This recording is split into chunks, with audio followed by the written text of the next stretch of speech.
Bienvenidos a una nueva edición de Parlamentariamente Hablando. La semana pasada discutimos cuáles habían sido los hechos históricos del parlamentarismo y si este era efectivamente un sistema que pudiéramos aplicar hoy en día.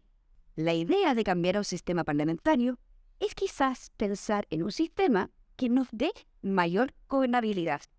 La pregunta de hoy en día es, ¿necesitamos mayor gobernabilidad? ¿Tenemos gobernabilidad? Y para responderlo tengo a tres grandes invitados a quienes voy a introducir ahora. A la izquierda, para bañar, está Tomás Elwin, abogado y uno de los miembros fundadores del partido Amarillos por Chile. Muchas gracias nuevamente por tenernos acá. Isidora, perdón.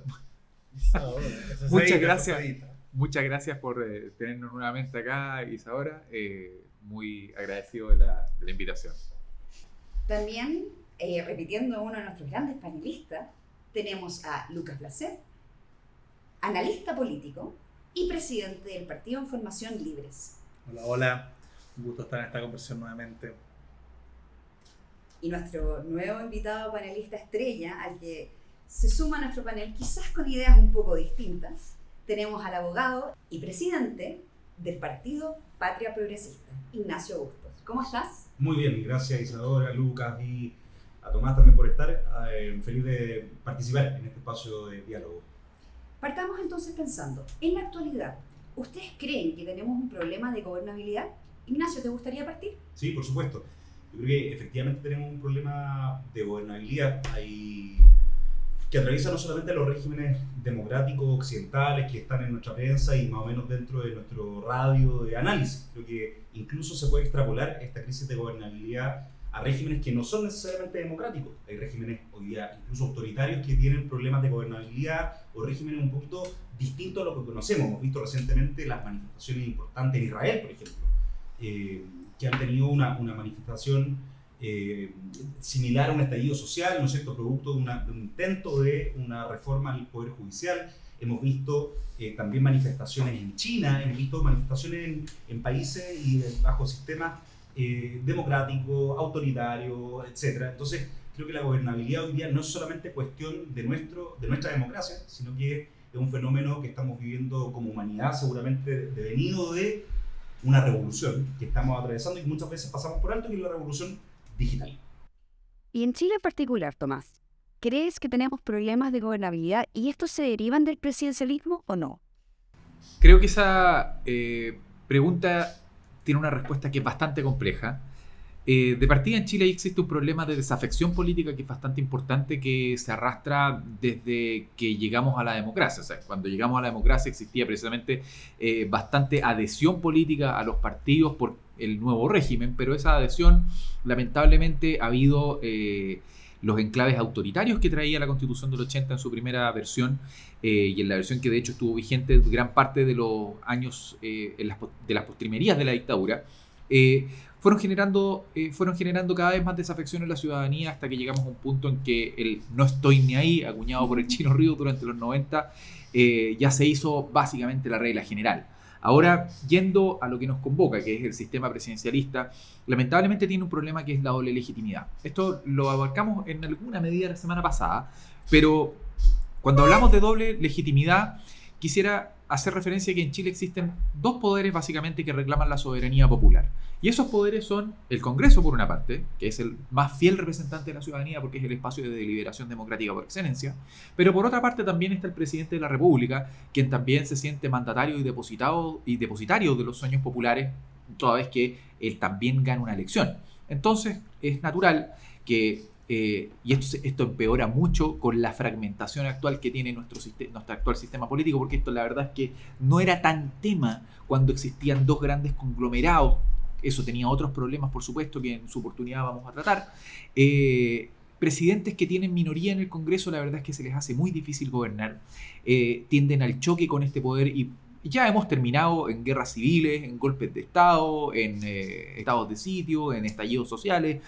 Precisamente porque el presidencialismo tiende al conflicto con el otro poder electo, que es el Parlamento. Y esta situación en un régimen parlamentario o semipresidencialista incluso, tiende a morigirarse bastante porque tiene salidas que son mucho menos traumáticas que las que habitualmente contempla. Tiene salidas mucho menos traumáticas que las que habitualmente contempla el presidencialismo, que no es otra que la destitución del presidente de la República, que es el representante del soberano, y en Latinoamérica es el sucesor del rey, nada menos. Y bueno, la guerra civil o los golpes de Estado, que es lo que precisamente hemos sufrido este último siglo. Lucas, igual sería tu análisis en este sentido. Rescatando algo que dice Ignacio con respecto a esta cuarta revolución industrial en la que estamos hoy día, probablemente pasamos del no estoy ni ahí, como decía Tomás, ¿cierto?, a una exageración un poco de participación, donde todos sienten que tienen una voz y que tienen que ser escuchados, y da lo mismo, ¿cierto?, la empatía social. Lo que importa es casi que la incorrección política y la cantidad de likes que tengan. Yo creo que si es que hay una crisis o una revolución a nivel global, proceso tiene que ver con las redes sociales, tiene que ver con quizás que la inteligencia emocional de la ciudadanía global no avanzó tan rápido como los mecanismos de participación.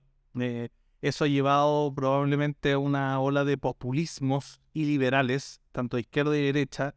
Y yo estoy de acuerdo con Tomás que son regímenes presidencialistas, incluso tirando a ser regímenes más dictatoriales, ¿cierto? Como así Ignacio, puede ser más peligroso aún, ¿cierto? Porque de alguna manera, si es que uno tiene un líder carismático, autoritario, que le pegue a la clase política, ¿cierto?, que le pegue al parlamento, que intente concentrar los poderes, probablemente ese estilo de liderazgo va a acumular mucho poder en particular, y puede usar las redes sociales muchas veces para todo nada. Y acá quiero quizás estar en desacuerdo con Tomás con respecto al tema del semipresidencialismo, porque vemos el caso de Francia y Macron, estoy pensando, ¿cierto?, que es como el régimen semipresidencial por excelencia.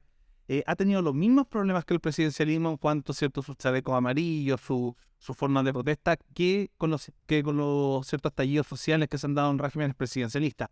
En los sistemas parlamentarios, yo creo que es la salida. Te acabo de decir a Andrés Velasco, ¿cierto?, no se salta un precipicio en 2 brincos porque uno se cae en medio. Entonces, para mí el sistema semipresidencialista tiene los mismos problemas y quizás más que un régimen presidencial, y el parlamentarismo lo que yo veo de la opción. No sé si hay mucha agua en la piscina, lamentablemente, a pesar de todo este ánimo de cambio original. Después parece que este ánimo medio reaccionario, más conservador, hace que hoy día los expertos y los candidatos constituyentes digan no, es que cualquier cosa que suene a cambio suena a octubrismo y les da miedo. Cualquier cosa que es Nacional, ¿no? todo es refutacional. Entonces hoy día probablemente vamos a gastar otra oportunidad histórica. O sea, ya son 3 básicamente los cartuchos quemados, y ahora hay una especie de inmovilismo de que todo cambie para que todo siga. Efectivamente, lo que dices, Lucas, te encuentro bastante razón en el sentido de que este es nuestro tercer intento constitucional, y la verdad es que nadie ha querido tocar mucho o muy profundamente el sistema político porque no hay acuerdo ni siquiera dentro de los partidos respecto de por cuál sistema político optar. Uno puede encontrar parlamentaristas y presidencialistas en la UDI y en el Partido Comunista. Y la verdad es que ni siquiera es un tema que lamentablemente en Chile no está discutido ni está morigerado. Y de hecho, bueno, la idea de que estemos aquí precisamente es traer esta discusión arriba de la mesa. Este programa es justamente poner esto en la sobremesa del domingo, por así decirlo, que uno dice ya, la marihuana o el matrimonio homosexual o la educación gratuita son temas que todos más o menos toman posiciones, pero es verdad lo que dice Tomás, tema parlamentarismo, presidencialismo, la gente en verdad dentro del mismo partido, dentro de la misma familia, dentro de las mismas cabezas, no tengo por qué estar de acuerdo con lo que pienso de alguna forma, la gente no tiene posición en esto. Yo creo que ahí hay una deuda de los intelectuales, de los think tanks, de las clases políticas, de los partidos, ¿cierto?, de los presidenciables, de poder hablar sobre este tema que antes de que nosotros lo hiciéramos en parlamentariamente hablando no lo estaba haciendo nadie. Ignacio, ¿querías decir algo? Sí, creo que, a ver, lo que describía Luca respecto al uso de las redes sociales, la hiperconectividad. La oclocracia, diría yo. Claro, y Christian Salmon, un autor francés que es bien interesante, él ha estudiado mucho los efectos de la comunicación, plantea que estamos en la era de la confrontación, y que es una de las características de esta cuarta revolución industrial o de la revolución digital. Pero creo que la revolución digital o esta gran transformación en materia de producción, de acumulación de capital, tiene consecuencias que son más profundas solamente a una dimensión estética, si se quiere. Ya creo que por ahí alguien lo dijo alguna vez en la historia, hay grandes transformaciones hoy día en la forma de acumular el capital, también hay grandes, por ende, reforma o reestructuración en la forma de producir y reproducir el capital, y por tanto también hay reformas o revoluciones o cambios sustanciales en la forma en la que nos relacionamos las personas, y eso sin duda alguna va a determinar nuevas formas de organización. Creo que hoy día lo que está un poco revuelto no tiene una salida clara, no tiene una salida determinada. Nosotros podemos buscar bibliografía para lado y lado. O sea, hay autores y académicos importantes que sustentan las tesis parlamentaristas y otros que sustentan el presidencialismo. Y la verdad que desde el punto de vista de la teoría nos vamos a quedar en un empate. Incluso en la práctica, yo le podría decir, claro, no sé si me parece una buena salida los 652 días sin formar gobierno en Bélgica, o los 10 meses sin formar gobierno en España.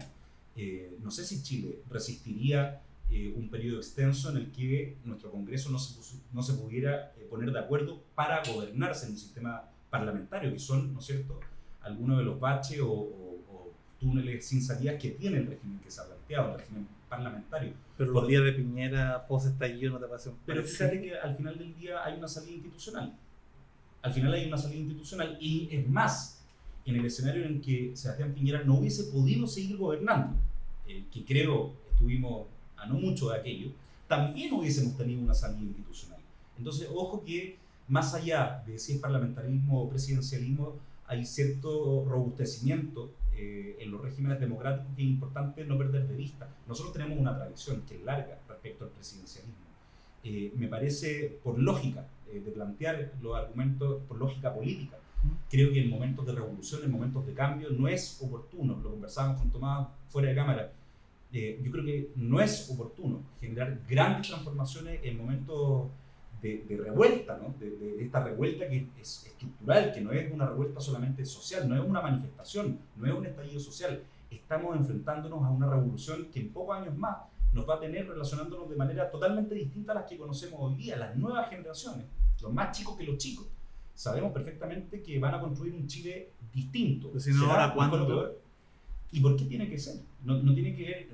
¿Cuál es el fin teleológico del planteamiento parlamentarista? Es exactamente lo que venimos a defender. ¿Por qué? El fin teleológico del sistema parlamentarista, y me voy a hacer cargo de algunos puntos que tú mencionaste. El caso de Bélgica o de España son evidentes escenarios de crisis del sistema. Que las crisis lamentablemente son inevitables, y un sistema es tan fuerte según cómo soporte esas crisis. Y la verdad es que el sistema español y el sistema belga probaron ser bastante resistentes a estas crisis, precisamente porque estuvieron 10 meses sin gobierno.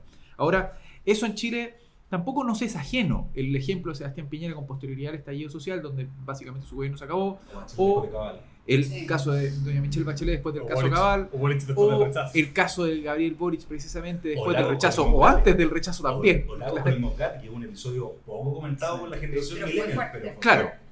Ya esos son ejemplos un poquito más distantes en el tiempo, pero son pensando en los casos más recientes. Ahora, ¿por qué nosotros, o sea, por qué yo por lo menos creo en la pertinencia de un sistema parlamentario? Y es porque el parlamentarismo, o sea, afortunadamente, es resistente a periodos de crisis. La verdad es que el presidencialismo, la experiencia que nosotros tenemos, no es tan buena como nos gusta pensar.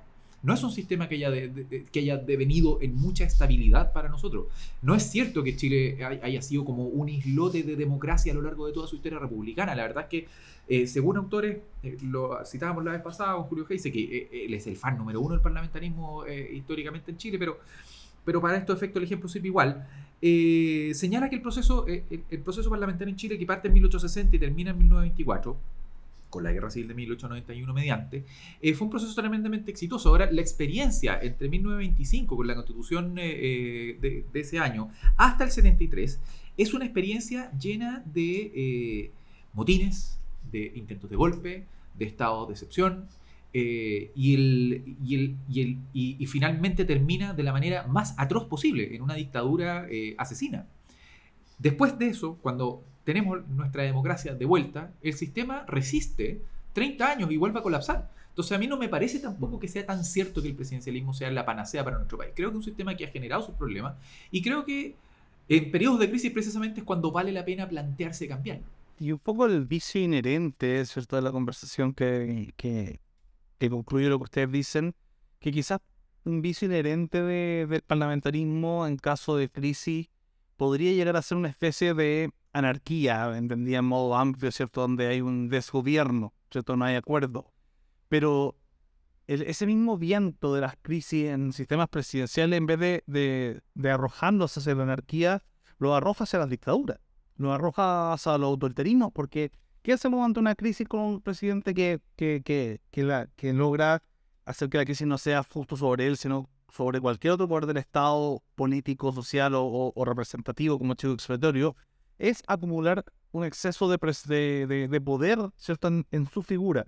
La tentación autoritaria populista en tiempos de crisis con el presidencialismo yo creo que es muy alto, y lo vemos de lado y lado. Lo estamos viendo ahora. Con un Bolsonaro, lo vemos con Maduro, lo vemos con Bukele, ¿cierto? Lo vemos con Donald Trump. Se puede ver con cualquier signo político, ¿cierto? Entonces yo creo que a mí me problema el tema de dejar el presidencialismo hoy día tal como está, sobre todo porque siento que una próxima crisis, como todos los que estamos acá apoyamos el apruebo, ¿cierto?, en el plebiscito de entrada, de alguna manera creíamos que era un buen momento para solucionar este problema y no volver a arrastrarlo, pero con el presidencialismo pasa de alguna forma en un mediano plazo, ¿cierto? Algo similar al problema de no tener una nueva constitución. Y también quiero hacer un punto. Cuando se habla de los últimos 30 años y del éxito que tuvimos en esos 30 años, bueno, en Chile históricamente los conflictos entre el Congreso y el presidente de la República se han ido resolviendo en favor del presidente. Y eso tiene su epítome en la Constitución de los 80. ¿Ya? En la Constitución de 1980, prácticamente todos los conflictos que eran posibles entre el Poder Ejecutivo y el Congreso se resolvieron en favor del presidente de la República. ¿Cuál fue la contrapartida de eso? Un cerco ideológico que le decía al presidente más o menos de qué forma tenía que gobernar, y eso es lo que finalmente nos lleva a la crisis de desafección y todo el tema y lo que nos lleva al proceso constituyente en lo que estamos. Pero no es porque el presidencialismo como sistema de gobierno sea inmune a las crisis, de hecho por el contrario, es un sistema que tiende a caer con las crisis. Ignacio, me gustaría saber, siento que el parlamentarismo no te parece el salto, que no hay que saltar ese vacío y que en momento de crisis no necesariamente se justifica empezar con algo nuevo y tan radical. ¿Qué propondrías? Porque sabemos que en el proceso constituyente anterior no se tocó mucho la figura del presidente. Yo diría que dijeron que era más atenuado, pero no creo que haya sido más atenuado dentro de lo que proponían. ¿Cuál sería tu sistema ideal en este próximo proceso constituyente? No, yo creo que no hay sistema ideal. Para ti. Justamente ese es uno de los problemas. De partida yo no me cierro de plano al parlamentarismo. El problema es que no me convence la idea.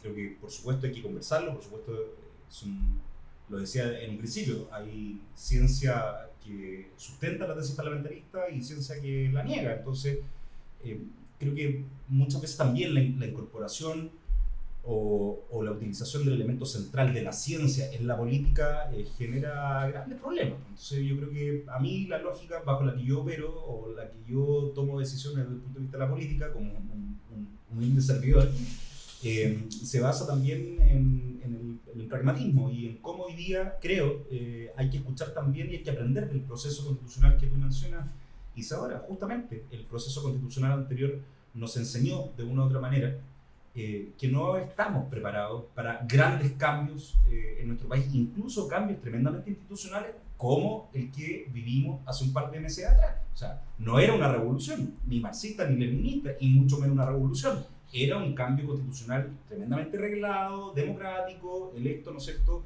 por la ciudadanía. Entonces, creo que generar grandes transformaciones en estos contextos de incertidumbre, generar grandes transformaciones en momentos de apatía institucional, me resulta complejo. Creo que sí se debatió, había una comisión dentro de la convención que se llamaba justamente Comisión de Sistema Político y Régimen Democrático.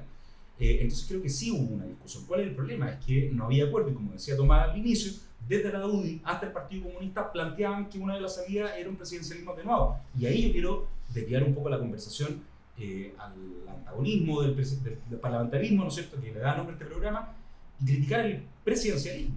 Yo creo que ahí tenemos una crisis que también es característica de esta cuarta revolución, que es ir contra los símbolos, ¿no es cierto? Ahí Lucas tal vez podrá enseñar un poco más de aquello. Pero fíjense que la discusión redunda incluso en lo estético. Hay una crítica a los símbolos que es real. Hay una falta de pertinencia, una ausencia, ¿no es cierto?, de estos ritos que construyen símbolos que las nuevas generaciones han hecho carne. Y uno de los principales símbolos de las democracias, al menos presidenciales, justamente es el señor presidente.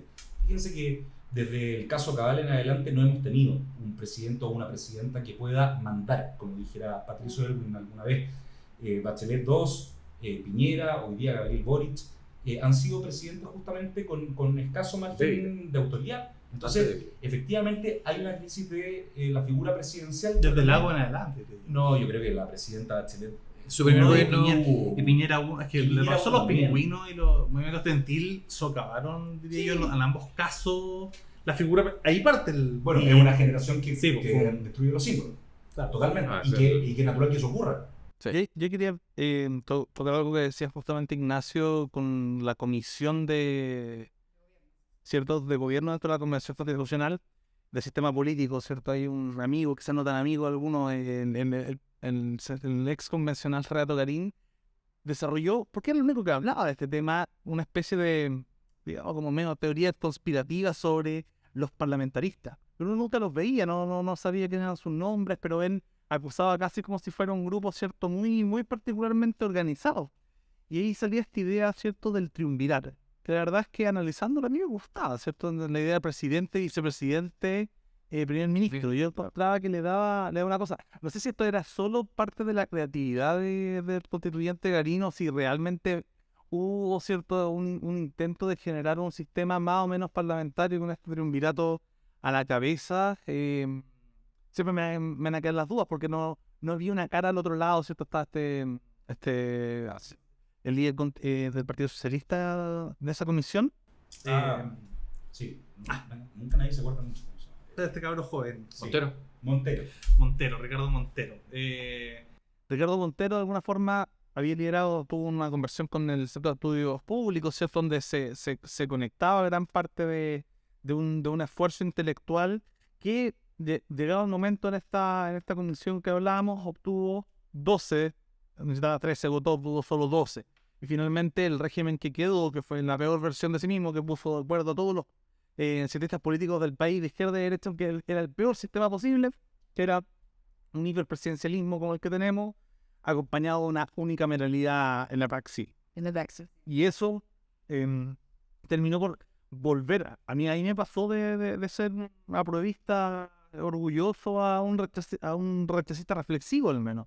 Fue justamente ese día cuando dije, bueno, esto puede derivar en algo muy peligroso. No es que hoy día esté particularmente contento con tanto borde y tanta cosa que marque tanto la discusión, pero Matar mi sueño de una república federal. matar al federalismo no han matado al parlamentarismo porque dentro de los acuerdos no estaba de poder. sale separación de poderes y no nombra la figura del presidente de la república. Lo nombra al ejecutivo como presidente, como jefe de gobierno. No, pero el ejecutivo, no habla del presidente. sí, pero el presidente no poder ejecutivo y que va a estar a cargo de la conducción como jefe de gobierno. Sí. Ahí hay una puerta. Pero es que Punto 7. en un parlamentarismo el poder ejecutivo lo ejerce el primer ministro. Por eso tienes la separación de poder igual. Quizás Sí, lo dejaron abierto a propósito. Yo creo que Probablemente. con todo lo que cerraron, yo creo que eso fue una apertura que dijeron hoy. Sí. Quizá, Hay un espacio para un semipresidencialismo. y incluso para un parlamentarismo, Sí, que también. yo sé que uno lo interpretara de alguna manera. De alguna manera podemos concluir que algo hay que hacer por cambiar el sistema que tenemos, o por lo menos repensarlo. Tenemos una crisis política, hay una crisis de gobernabilidad a nivel mundial y probablemente es hora de pensar, como parlamentariamente hablando, en algo que cambie y sea un salto al vacío, pero sea un salto que llegue al otro lado. Esta ha sido la segunda edición de Parlamentariamente Hablando. Los esperamos la próxima semana.